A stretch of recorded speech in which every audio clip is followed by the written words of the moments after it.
আজিৰ এই মঞ্চৰ বিভাগীয় মুৰব্বীসকল, আমাৰ মানকাছৰ থানাৰ COPDO ডক্টর ফারুক আজিজ সাহেব, আমার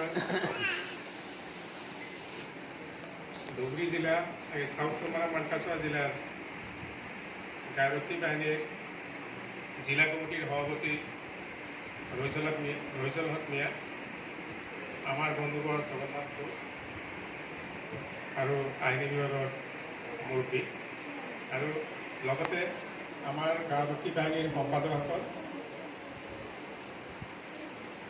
মহিলা বিভিন্ন শিতানৰ আই ভনীসকল আৰু মোৰ ছাত্ৰ ছাত্ৰীসকল,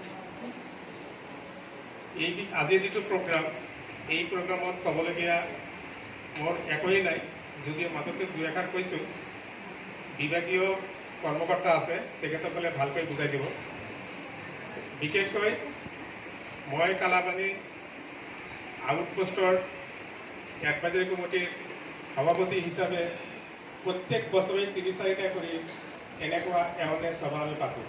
বগাপাৰাতো ইয়াৰ আগতে আমি পাতিছোঁ, কিন্তু প্ৰত্যেক সভাতে আমি আজি যেনেকৈ চলি আছে এনেকৈ আমি বিভিন্ন বক্তাসকলৰ মাজৰ পৰা বক্তব্য শুনো, আমি কওঁ।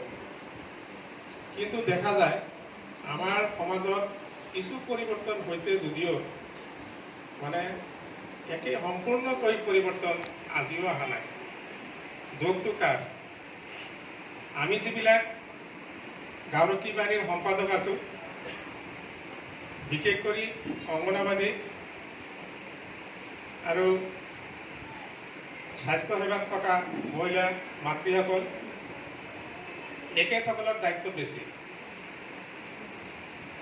আমি নিজৰ পৰিয়ালক যদি আমি সংশোধন কৰিব পাৰোঁ, নিজৰ সন্তানক যদি আমি ৰক্ষণাবেক্ষণ দিব পাৰোঁ, তেতিয়াহ'লে আমাৰ সমাজখন বহুতখিনি আগবাঢ়ি যাব অপৰাধৰ পৰা।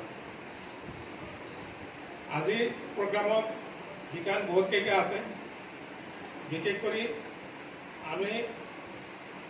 আমাৰ পইচা আছে, আমি ল'ৰাই ডিমাণ্ড কৰিছে, আমি দামী বাইক এখন কিনি দিছোঁ। বাইক কিনি দিয়াৰ পিছত পঢ়া শুনা বাদ দি